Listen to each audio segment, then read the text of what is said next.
وإذا أخذنا ميثاق بني إسرائيل لا تعبدون إلا الله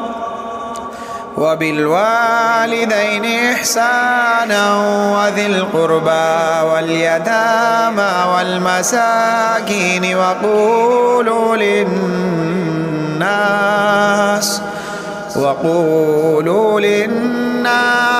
حسنا وأقيموا الصلاة وآتوا الزكاة ثم توليتم إلا قليلا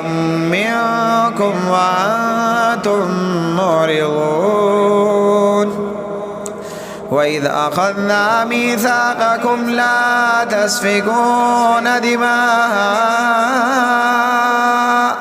ولا تخرجون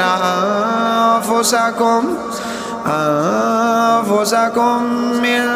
دياركم ثم أقررتم وأنتم تشهدون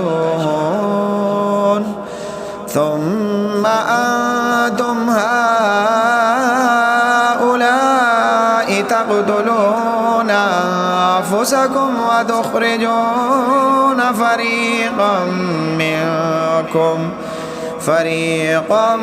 منكم من ديارهم تظاهرون عليهم بالإثم والعدوان وإن يأتوكم أسارى تفادوهم وهو محرم عليكم إخراجهم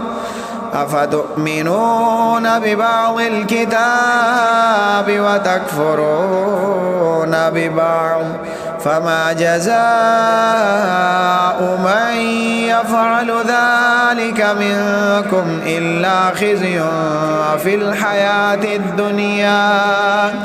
ويوم القيامة يردون إلى أشد العذاب وما الله بغافل عما تعملون أولئك الذين اشتروا الحياة الدنيا بالآخرة فلا يخفف عنهم العذاب ولا هم ينصرون.